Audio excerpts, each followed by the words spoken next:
की सामाजिक व्यवस्था, सांस्कृतिक व्यवस्था, शैक्षणिक व्यवस्था और पारिवारिक व्यवस्था को खत्म कर दो, वो देश अपने आप खत्म हो जाएगा। अब यही षड्यंत्र चल रहा है। कैसे चल रहा है? 3 स्टेज पे काम होता है। 25 वर्ष तक की बच्चियों को बिगाड़ने का काम बॉलीवुड अपने टीवी सीरियल के माध्यम से करता है। 25 से 35 वर्ष की शादीशुदा महिलाओं का जीवन और उनके परिवार को बर्बाद करने का काम एकता कपूर जैसी महिलाएं अपने टीवी सीरियल के माध्यम से करती है। और जो नौकरी करती हुई बहन बेटियां महिलाएं हैं, जो कि वर्किंग विमेन हैं, उनका दिमाग खराब करने का काम ये ओटीटी प्लेटफॉर्म्स अपने वेब सीरीज के माध्यम से करता है। कैसे करता है, मैं संक्षिप्त में एक एक उदाहरण देकर आपके समक्ष रखूंगी। और बहुत जरूरी है कि जब हम तो एक साधारण व्यक्ति है, हम संसारिक जीवन में रहते हैं, लेकिन यहां पर जो उपस्थित हमारे संतगण है, महंतगण है, इनके बहुत बड़ा फॉलोअर्स ग्रुप रहता है, बहुत से लोग आते हैं, बहुत सी महिलाएं आती है। ये बात वहां तक पहुंचे क्योंकि वो यहां पर उपस्थित नहीं है, पर हमें पता है कि वीडियो के माध्यम से हमारे संत श्री, हमारे महंत श्री हमारी ये वाणी जो है उन तक पहुंचाएंगे कि कैसे करते हैं। ये एक फिल्म बनाते हैं 25 वर्ष तक की बच्चियों को कैसे बिगाड़ना है। हिंदुओं के परिवारों को बिगाड़ने के, तोड़ने के षड्यंत्र चल रहे हैं। और सिर्फ एक हिंदू को नहीं खराब करना है, उसके पूरे के पूरे कुटुंब को बर्बाद कर देना है। तो एक भारत की महिला 2 परिवार को जोड़ती है, मायका पक्ष और ससुराल पक्ष। और हम कहते हैं कि भारत की परिवार व्यवस्था जो है वो मानवता की सबसे बड़ी देन है। तो इसी व्यवस्था को खत्म कर दो। कैसे कर दो? तो ये एक फिल्म बनाते हैं अतरंगी रे। हमारी क्योंकि दीदी भी यहां उपस्थित है जो कि सेंसर बोर्ड में सदस्य है, तो हम इतना उनसे विनती करेंगे कि हमारी ये बात भी उन तक पहुंचाए।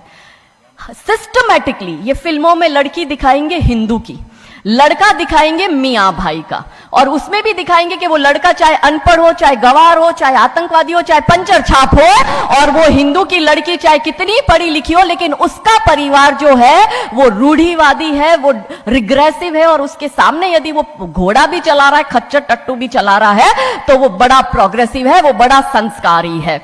कैसे करते हैं? ये एक फिल्म बनाते हैं अतरंगी रे। अतरंगी रे फिल्म में जो कि आज की युवा बच्चियों का लेटेस्ट क्रश है, सारा अली खान हीरोइन लेते हैं। हमारी युवा बच्ची इसको फॉलो करती है। उसमें यह दिखाते हैं कि सारा अली खान जो एक मुस्लिम लड़के के प्यार में पड़ जाती है और अपने परिवार से विरोध कर कर, उनसे लड़ झगड़ कर ट्रेन में बैठकर वो भाग जाती है।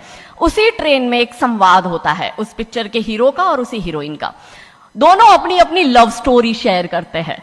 तो हीरोइन पूछती है हीरो को कि तुम्हारी लव स्टोरी बताओ। तो वो कहता है कि कल मेरी शादी होने वाली और लव स्टोरी तो मेरी लव स्टोरी है कि मैंने बचपन से जिस लड़की से प्यार किया, जिसके साथ पढ़ाई की, जिसके साथ मैं बढ़ा हुआ, उसी लड़की से, मेरी बचपन की मित्र जो मेरे समाज की है, जो मेरे गांव की है, उसके साथ ही मेरी शादी होने वाली है। तो वो हीरोइन कहती है अरे ये और कोई लव स्टोरी है, ये लव स्टोरी नहीं हो सकती। तो हीरो पूछता है तो फिर क्या हो सकती है लव स्टोरी?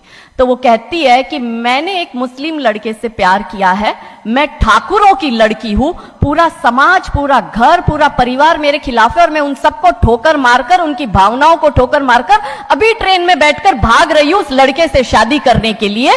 और वो हीरोइन वहां पे डायलॉग देती है कि लव स्टोरी तो मेरी लव स्टोरी है कि मैं ठाकुर की लड़की और वो कतई मियां भाई, और ये है असली लव स्टोरी।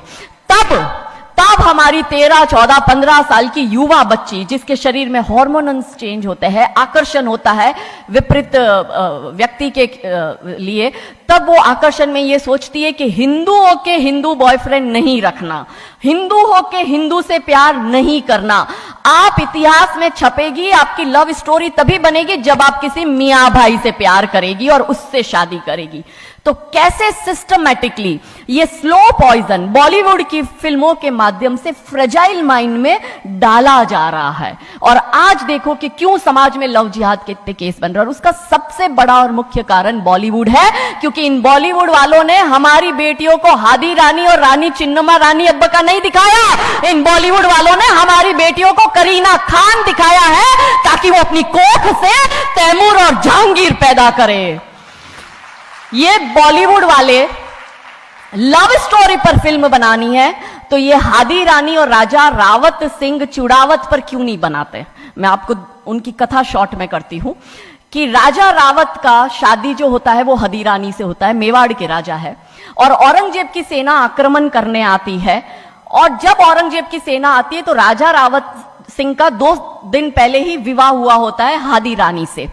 तो राजा जी की इच्छा नहीं होती कि मैं युद्ध लड़ने जाऊं, तो हादी रानी बड़े क्रोधित होते हैं। वो कहते तुम मेरी चिंता छोड़ो, तुम अभी इस मातृभूमि की रक्षा के लिए, इस धर्म की रक्षा के लिए आप युद्ध भूमि में जाओ और आप मेरी चिंता मत करना। यदि आप बलिदान भी हो जाओगे तो मैं प्राउडली अपने आप को आपकी विधवा कहूंगी। तब राजा रावत युद्ध लड़ने जाते हैं। युद्ध भूमि में राजा रावत जी को हादी रानी की बहुत याद आती है, क्योंकि नई नई शादी हुई होती है, तो नई बियाई दुल्हन को छोड़ के आए होते हैं, तो बहुत याद करते हैं। तो वो अपने दूत को कहते हैं, अभी सेना आने में समय होता है और युद्ध में भी समय होता है, तो वो कहते हैं अपने दूत को कि जा तू रानी सा के पास जा महल में और उनसे कहे कि राजा जी को आपकी बहुत याद आ रही है, आप अपनी कोई एक निशानी उनके लिए भेजो। दूत भी बड़ा टेंशन में आ गया कि ये युद्ध भूमि में बैठे और इनको हादी रानी की याद आ रही है, ये युद्ध लड़ेंगे कैसे और जीतेंगे कैसे। पर वो दूत डरते डरते पहुंचा रानी सा के पास और रानी सा को कहता है कि राजा रावत जी ने आपकी एक निशानी मंगाई है, उनको आपकी बहुत याद आ रही है। तो रानी सा बहुत क्रोधित हो जाते कि ये मेरा पति कैसा, ये युद्ध लड़ेगा कैसे, औरंगजेब की इतनी बड़ी विशाल सेना, यदि जहां युद्ध भूमि में बैठकर उसको रणनीति बनानी है वहां वो मेरी निशानी मंगवा रहा है। तब हमारी हादी रानी क्रोधित होती है, हाथ में तलवार लेती है, अपनी गर्दन काटती है, थाल में सजा के दूत को देती है और कहती है जा तेरे राजा को जाके दे देना मेरी निशानी। तब वो दूत युद्ध भूमि में जाता है, राजा जी को हादी रानी की निशानी यानी कि उनका कटा हुआ मुख देता है। राजा जी बड़े दुखी हो जाते हैं, उनको लगता है उनसे बहुत बड़ी गलती हो गई। राजा जी रानी की अंतिम इच्छा समझ जाते हैं। रानी जी के लंबे बाल होते हैं, उन बाल की वो माला बनाते हैं, उनके मुख की माला बनाते, वो युद्ध लड़ते हैं, औरंगजेब से युद्ध जीतते हैं और जीतने के बाद राजा रावत वहीं युद्ध भूमि में अपना बलिदान देते, अपनी गर्दन काटकर वहीं अपने जीवन का त्याग करते हैं। यह है लव स्टोरी। पर बॉलीवुड इस पर फिल्म नहीं बनाएगी कि इतिहास चुराए नहीं है, हमने इतिहास बनाए हैं और लाखों शीश कटे हैं रण में, तब जाके हिंदू कहलाए हैं। ये महान गौरवशाली इतिहास हमारा, पर बॉलीवुड इसका इतिहास हमारे समक्ष आने नहीं देता। अब रहा 25 से 35 वर्ष की महिला, कैसे बिगाड़ती है एकता कपूर। वही sari, typical dress, typical getup, पीछे उसकी सीरियल में एकता कपूर की सीरियल में पीछे बहुत बड़ी अंबे मां की मूर्ति। दिखाएंगे कैसे हिंदू महिला को, क्योंकि परिवार खत्म करना है हिंदुओं का। तो वो एक से प्यार करेगी, शादी दूसरे से करेगी, जीवन में तीसरा पुरुष आएगा, फिर दूसरा मर जाएगा, फिर उसको चौथा पसंद आने लगेगा, फिर जो मर गया वो जिंदा हो जाएगा, फिर कंफ्यूज हो जाएगी किसके साथ जाऊं, दूसरे के साथ कि चौथे के साथ। क्या हमारी भारतीय महिलाएं, क्या हमारी हिंदू महिलाएं, सबसे बड़ा प्रश्न यह है कि क्या हम 4-4 पुरुषों के साथ अफेयर करते हैं? क्या यह हमारा सम्मान है? और अगर यदि हम सब एक होकर इसके लिए नहीं बोलेंगे तो यह आवाज नहीं उठेगी। और दुख की बात यह है कि ऐसी एकता कपूर जैसी महिलाएं जो घर तोड़ने का काम कर रही है, इनको पद्मश्री अवार्ड मिल जाता है। कैसे मिलता है? भारत सरकार से इस भूमि पर खड़े होकर मैं निवेदन करती हूं कि आप ऐसी महिलाओं के पद्मश्री वापस लो, क्योंकि ये महिलाएं हिंदू परिवारों के मकान, घर तोड़ने का काम कर रही है। और तीसरा और अंतिम, नौकरी करने वाली बहनों का दिमाग कैसे खराब करना है। तो ओटीटी प्लेटफॉर्म के माध्यम से ये दिखाएंगे कि यदि आप नौकरी कर रही है तो आपके सास ससुर आपके पैर की जूती, आपका पति आपके पैर की जूती। बच्चा पैदा करने के लिए आपको किसी से शादी करने की जरूरत नहीं है, आपको ससुराल व्यवस्था में रहने की जरूरत नहीं है, और आप है फेमिनिस्ट। और स्त्रीवाद का झंडा दिखाकर हमारी बहन बेटियों को एक हाथ में शराब का ग्लास, दूसरे हाथ से सिगरेट फूको, अंग्रेजी में गालियां बको और आप अपने आप को फेमिनिस्ट कहो। क्या यह फेमिनिज्म है भारत की धरती का? ये कभी नहीं हो सकता। रानी चिन्नमा, रानी अब्ब का फेमिनिज्म का उदाहरण है। और दूर जाने की जरूरत नहीं है, हमारी परम पूजनीय दीदी मां साध्वी रितंबरा दीदी मां फेमिनिज्म का सबसे बड़ा उदाहरण हमारे समक्ष है। रानी नायका देवी, रानी लक्ष्मीबाई हमारे लिए फेमिनिज्म का सबसे बड़ा उदाहरण है। तो यहां उपस्थित सभी महानुभावों से हम यही विनती करते हैं कि फिल्म के माध्यम से ड्रग्स, अश्लीलता और गाली गलौच ये दिखाने के सिवाय कुछ नहीं होता।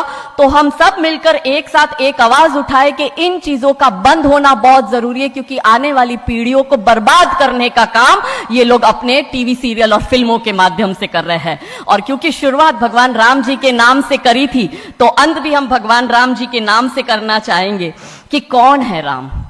राम जो है चेतना है, बिंदु है, बिंदु जिससे प्रस्फुटित है तेज, तेज जो कि इस समस्त सृष्टि की रचना की कल्पना का हेतु है, अनाम है, अनाम जो है पंक्ति में प्रथम, प्रथम है धर्म धैर्य का